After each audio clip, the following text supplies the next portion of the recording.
Hey, I wanted to speak about not letting a lonely moments dictate who you pick up to call on your phone.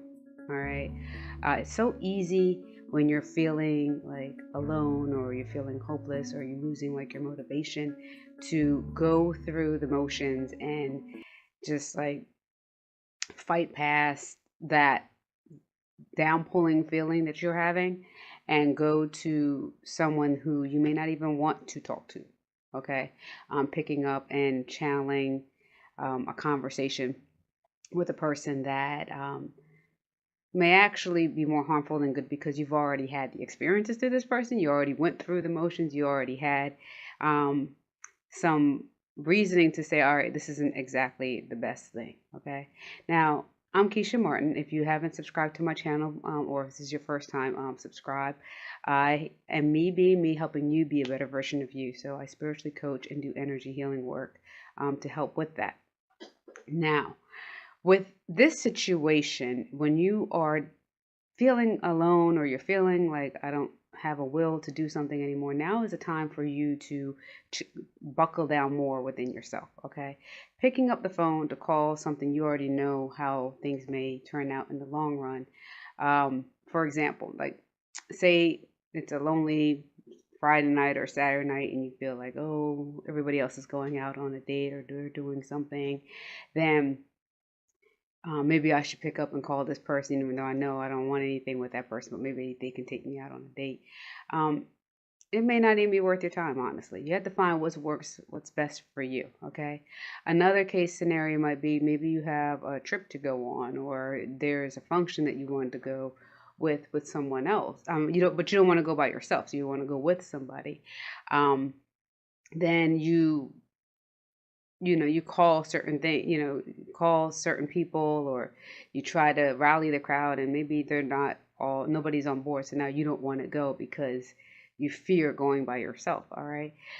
You got to feel the fear and do it anyway. Trust me, I've known I had to be in this situation, and there's times that opportunities can miss you because, or you allow an opportunity to pass you by because you weren't willing to take that extra step and believe in yourself and go that much further. All right.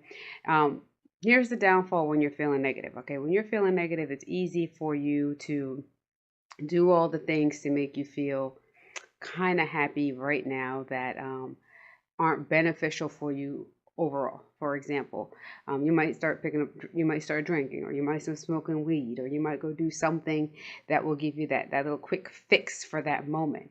All right. Now, if you're doing now, those are clear negatives, you know what I mean, to a degree. Okay. So they're clear negatives where you're just doing it because it's going to give you that quick fix for that moment. All right, I use those as examples, but it could actually be dancing, it could be shopping. You know how you do shopping therapy. It could be anything like that, so the key thing is not necessarily the actual action that I'm referring to. What I'm referring to is the actual how you're feeling behind it and why you're doing it. Okay. um, you have to be able to find a way to connect within yourself, because a lot of times the reason why you're feeling these negativities is because you're so far away from yourself. You're so far away from where you are, what you were becoming. And it doesn't have to be like you went off this whole years of derailment. It could just be for that moment. Okay. But what's important is that you understand that you start to become sensory aware of this moment that you're that you're in right now. Okay. And will the choices that you're presenting yourself be good for you? All right. Now, you don't want to overthink it, but you want to be aware of how you're feeling. Okay. And it's so easy to mix up the two. It's easy to think, like, for example, I use when I'm healing someone, when I'm working on, when I'm coaching with someone and we're healing, I get the mind, body, present, aware, right? And when I'm asking them, they're feeling any heat, tingling, or coolness, it's easy for them to be like, no. Because what happened is they started to think. So they automatically went from just being and feeling to, let me think if I feel cold. Let me think if I feel heat. Let me think if I feel this. This is what I'm referring to. Because when you go outside, you don't think, is it cold outside? When that wind hits you, boom, you're like, oh, it's cold. And you hoodie up and whatever you got to do when it's cold. But when it's hot, but when you think about it, you miss the aspects, So it's the same with your feeling of emotions, your feeling of what's going on within you. So like if you're feeling lonely and you're feeling down, where is it coming from? Is it coming from maybe a disappointment? Did you miss a mark? Did you set a goal for yourself and you didn't reach it? Are you feeling down because of a couple of bad events? If that's the case, then maybe you need to do like a healing session. Like maybe you need to like sage your place or do some things around your home to rid yourself of the negative energy, so that way you can make clearer decisions that aren't based on fear thinking, but are actually based on faith-based thinking, because you're now more centered in one. All right. It's so when you're in these negative patterns, it's easy to make decisions that will be contradictory to your overall well-being. Okay. And what's more important is that you find your center, and clearing your space, clearing your energy, clearing your mind is always a good way to get yourself back realigned. So, for example, like in IT, if something goes wrong with your computer, right, especially the Windows, right? So not when something goes wrong with your computer, right? A lot of times, if they can't fix certain things, what do? They wipe it clean, so they clear it, right? And then they boot it back up. And then when they boot it back up, what do they do next? Do they leave it empty? No, they got to put back in the new operating system if they went that far. They got to put back in the softwares that work and that weren't creating an issue with you, and they wipe clean any cache or whatever files that aren't conducive for the function of that computer. All right. And then they tell you, all right, these things XYZ aren't good, so don't put this back on your computer and just leave this. Okay. And that's kind of how you have, not kind of, this is exactly how you have to treat your own mind and how your body and spirit will align itself. You have to do these checkups to find, well, what all right, I don't like feeling negative. I don't feel like feeling down. What can I do to make myself feel better? What are the things that are triggering me to feel this way, to be in this lonely state of being? And when you start to identify what those things are, that's when you can start to do the purges. All right. And when you have challenges doing it with your own mind, maybe you're in a position where it has gone on for a long period of time till you don't know yourself anymore, which happens. Everybody goes through this.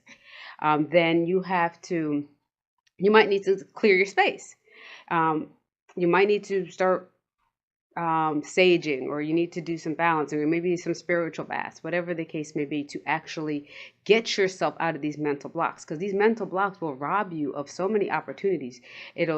You won't be able to see when you're meeting a person that can actually be beneficial to your life, because you're harboring experiences from all the bad things that happen in your life. So now you're looking at this person as, I don't know if I can trust you, type of thing, and this person may actually be here in a good light to help you out of your situation or bring you to a newer opportunity.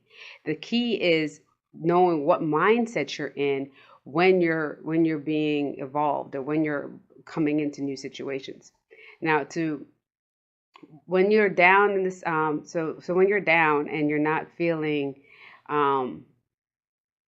like being alone, and you're starting to feel like depressed, and maybe you're starting to bring yourself in that place, that place that is, where you're starting to rewind, fast forward, rewind, play back all the negative things, or all the things that didn't go right in your life, and now you need to get out of it, and you have to do this thing to get some, you have to call somebody that already is not somebody you even want to connect with. But the fear, because what's happening is you have a fear of actually committing yourself to a better future for yourself and meeting new people, because the fear is reminding you that the last time you had people like this in your life, this is what happened, or the last time you were in certain situations, this is what happened.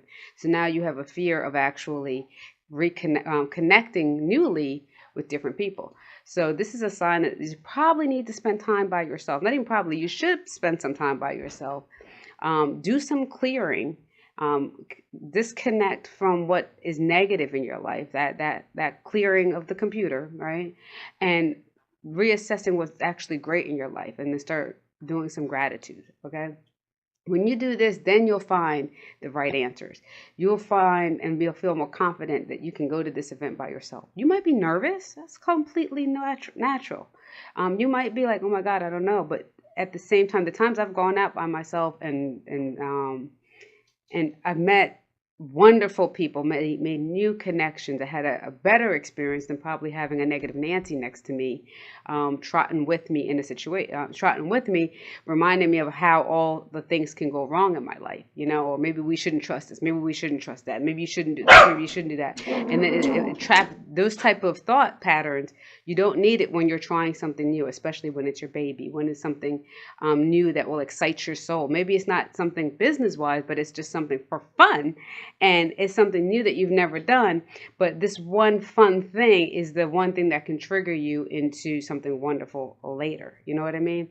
You just don't know, because you have to have that childlike curiosity and always stay in a mode of being happy when you're doing things to nourish your soul. All right. Now, I hope this helps you. This is Keshia Martin. I am a spiritual coach and energy healer. I have a healing tools package. So if you're not sure exactly how to cleanse your space, how to do healing, or clear yourself of negative thoughts, or what are the best way to do it, if you're thinking you're going to start dabbling into something, I have the 411 on all of that, and it's called Healing Tools, and it's in a link right here below this video. Okay, so click it. It will definitely give you some clear tips, and it will change your life and how you do things. Okay. You have to just get in the habit of trying these things and doing these simple tasks with stuff that you probably already have in your home that will help shift your thinking, okay? And get you out of and help you stop making bad decisions, okay? So that way you can trust that intuition a little bit more. So this is Keshia Martin. I hope this helps. And if you have any questions, feel free to comment. And if you know someone that this might benefit, then go ahead. Feel free to share the link. So I'll be providing information like this as things come to me. And so just subscribe so that way you can stay in on the know now.